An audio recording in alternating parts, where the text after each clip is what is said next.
हाय viewers, तो चलिए शुरू करते हैं मोनोकॉल द्वारा लिखी गई कहानी पतझड़। मुझे तभी उससे बैठकर बात करनी चाहिए थी। वो वक्त था जब सब कुछ बचाया जा सकता था, लेकिन मैंने सारा कुछ अनसुना कर दिया था और अपने अहम में उसके साथ घिसटता रहा था। वह चली जाती थी अपने काम से कुछ महीनों के ट्रैवल पर, और मुझे लगता कि चलो इस तरीके से ब्रेक तो हो ही रहा है, कम से कम वह अंत में घर तो आती है। हमें शादी कर लेनी चाहिए थी। ये नई दुनिया के लिव इन संबंध मुझ जैसे ओल्ड स्कूल आदमी के लिए बहुत ज़्यादा थे। छोटे रोशनदान से देखें, सपनों को तो मैं इतनी आसानी से टूटते नहीं देख सकता था। मैं उस हद तक सारथी से चिपका हुआ था कि उसे कई झटके देने पड़े छूटने के लिए। उन झटकों की थमस अभी भी मैं अंदर तक महसूस कर सकता हूँ। सलीम, सलीम, अरे तुम किधर चले जा रहे हो? पीछे से आवाज़ आई। मैं पलटा तो रिदम गली के कोने पर खड़े दोनों हाथ उठाकर इशारा कर रही थी। What the fuck? हर भाषा में इस इशारे का मतलब भी यही होता है। मैं हड़बड़ाया। मुझे समझ नहीं आया कि मैं बाईं तरफ इस गली में कब मुड़ गया था। मैं गली के काफ़ी अंदर तक चला आया था। मैं वहीं से हकबका कर रिदम को देख रहा था। मुझे लगा अभी तो मैं दिल्ली में था। मैं भागकर उसके पास गया। जाना ही है तो बाय कहकर तो जाइए, इसका क्या मतलब है? उसने कहा। माफ़ कीजिए, मैंने कहा। इस गली में क्यों आए? मुझे लगा कोई, पता नहीं, मैंने कहा। मैं कुछ कह नहीं पाया। क्या कहता कि मुझे लगा इस गली के मोड़ पर मेरा सारा अतीत मुझे दिखा था। उस अतीत में लथपथ सारथी खड़ी थी। Do you want to go home? Rhythm ने पूछा। सॉरी सॉरी, नहीं, चलो रुको 2 मिनट, कहकर वह वापस पब में गई और अपने दोस्तों से कुछ बात की। उसके दोस्तों ने इशारे से मुझे हाय कहा। फिर वह उनके सामने रखे बियर के 2 प्लास्टिक ग्लास उठाकर मेरे पास आ गई। आओ अब चलते हैं, उसने मुझे एक गिलास पकड़ाते हुए कहा। हमने आपस में गिलास टकराए। मैं चीयर्स कहने ही वाला था, तभी उसने कहा, स्कोल, यहाँ चीयर्स को स्कोल कहते हैं। मैंने भी स्कोल कहा।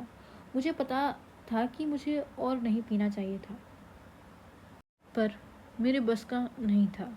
पर इस वक्त आसमान में चांद चमक रहा था। सारे तारे नदारद थे और ठंडी हवा बह रही थी, जो इस वेर के हर घूंट के साथ अच्छी लग रही थी।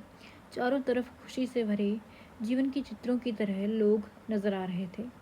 वो ब्रेकअप वाली बात सही थी क्या?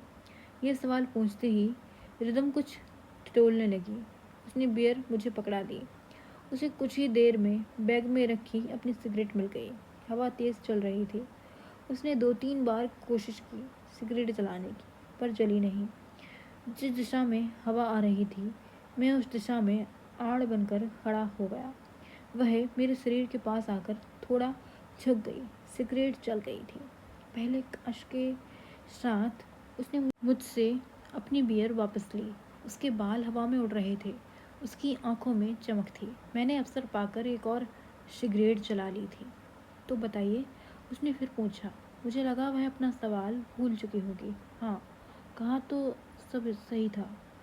मैंने मैंने कहा। आई एम सॉरी, क्या आप बात करना चाहेंगे? नहीं, मैंने बिना एक सेकंड भी गवाए जवाब दिया। मुझे थोड़ा अजीब लगा, इतनी बुरी तरह नहीं कहना। मैं अब एकदम ठीक हूँ और आज का दिन सच में बहुत अच्छा है, मैंने मुस्कुराने की कोशिश करते हुए कहा। रिदम ने कहा और चुपचाप चलने लगी। मैंने सोचा, मैं जानता भी नहीं हूँ कि ये लड़की कौन है, क्या ही फ़र्क पड़ जाएगा इससे कुछ भी कहने में। इसे तो मेरा असली नाम भी नहीं पता है। मैंने अपना गला साफ किया और कहा, मैं दिल्ली का रहने वाला हूँ और एक सरकारी से ऑफिस में रिसर्च का काम करता हूँ। हम साथ रहते थे। वो एक दिन मुझे छोड़कर चली गई। मेरी कुछ समझ में नहीं आया कि मैं क्या करूँ। मुझे यात्राएं करना कभी भी अच्छा नहीं लगा था।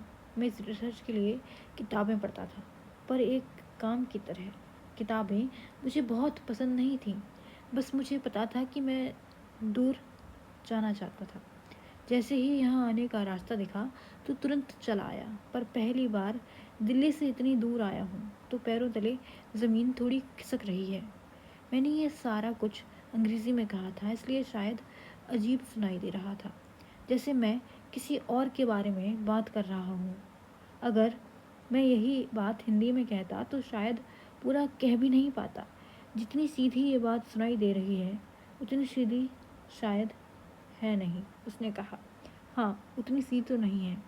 पैरों तले ज़मीन शायद इसलिए नहीं खिसक रही है, इसकी वजह कुछ और है।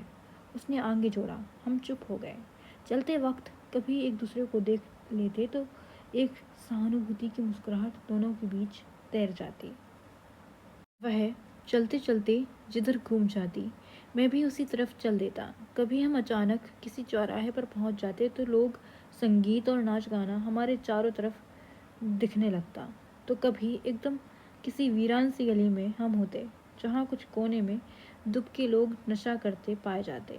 मैं इन गलियों और चौराहों पर कभी भी नहीं आया था। मुझे इस कोपनहेगन के बारे में कोई खबर नहीं थी। मैंने यहाँ भी अपनी सुरक्षित सड़कें तय कर रखी थीं, जिन सड़कों से मैं बाहर नहीं निकला था। Thank you for watching.